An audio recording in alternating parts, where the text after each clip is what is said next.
I'm Veronica Start, and welcome to my blogcast, where I'll be covering topics relating to holistic vocal coaching and personal stories relating to singing and performance in general.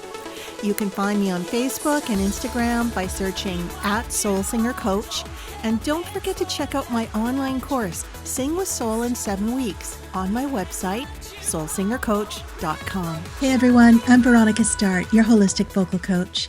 In this pod series, I'm diving into the 7 psychological foundations that I believe should shape your singing, helping you sing with real soul. In this series, we're stacking up layers of understanding, so if you can, please listen to the previous podcasts on the topics emotions and identity. Today, we're talking about mentorship. In the last podcast about identity, we closed our eyes and took ourselves back to childhood, and we remembered our personal heroes. This time, we're going to reflect on our initial singing or musical guides. So what are musical mentors? The dictionary says a mentor is a wise or trusted counselor or teacher. Musical mentors are artists who were or are already where you want to go. You admire their talent, their voice resonates with you, and you aspire to their values. Overall, you're enlightened by their presence. And when we talk about how this relates to identity, let's return back to those very first spark moments of who inspired you to sing. So let's take a deep breath and relax. Close your eyes if you want, and recall when you were a child or a teenager. Who were those first singers who made your heart go, wow? Now open your eyes. Did you see them on TV? Did you see them live? Was there one singer or was it a band?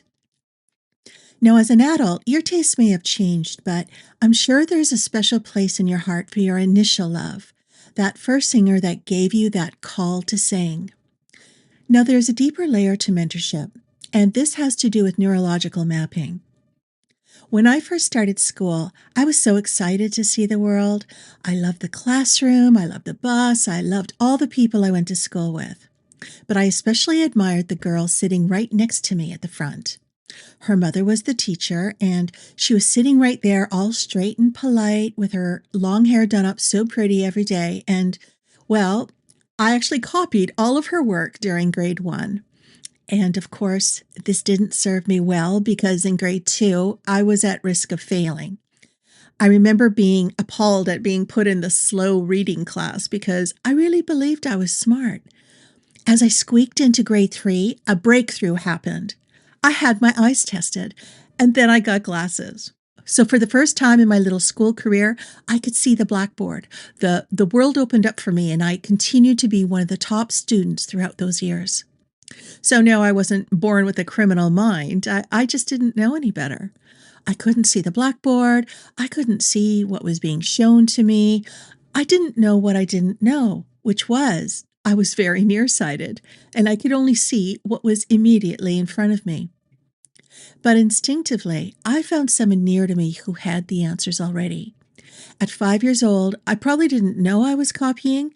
I was just finding a way to follow along. And I was so grateful to that little girl who let me see her answers. So while this isn't a musical story, that was my first experience of having a mentor and of mimicry. Isn't it curious that when we see something that inspires us, we experience a feeling of possibility and we desire to mimic them? This is exactly what we did as kids, a time when role play and dressing up were our favorite things to do.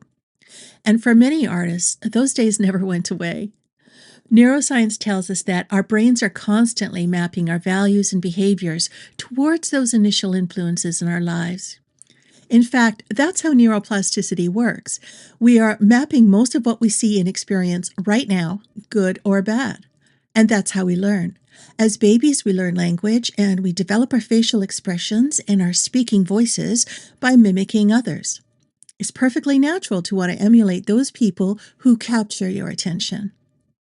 As singers, yes, we want to develop our unique voices, but our musical mentors can fast-track deep layers of understanding about music. They can show you the blackboard that you can't see right now because you don't have the experience mapped in your brain yet. For example, in my coaching practice, I have an exercise where we do a live performance analysis.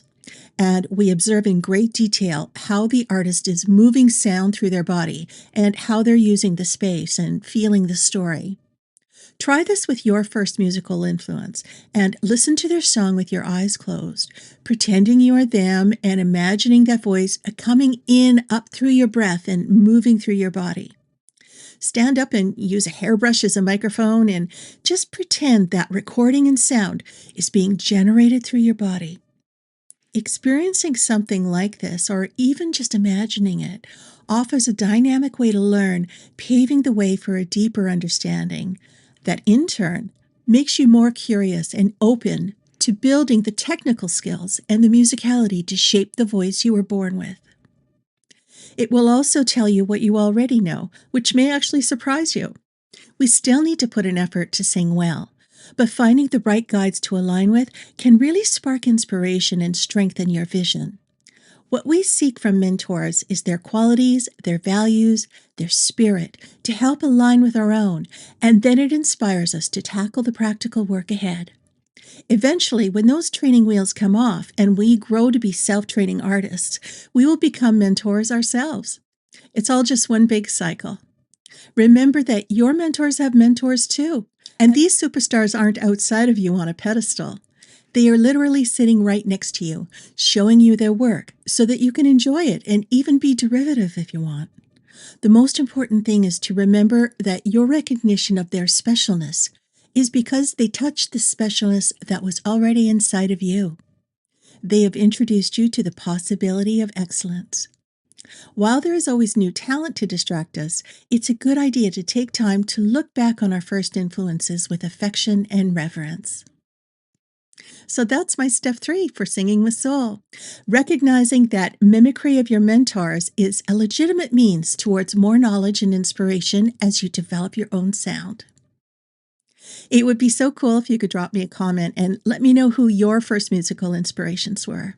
I would love to hear all about it. Please subscribe and follow me so we can keep in touch. You can catch step 4 when we talk about core power for singers. Bye for now. See you soon. You've been listening to Veronica Start's blogcast. Please subscribe, click the bell for updates, and if you're so inclined, I'd love to hear your thoughts on this topic in the comments, or you can send an email to veronica@soulsingercoach.com. Remember, life is hard. Sing anyway.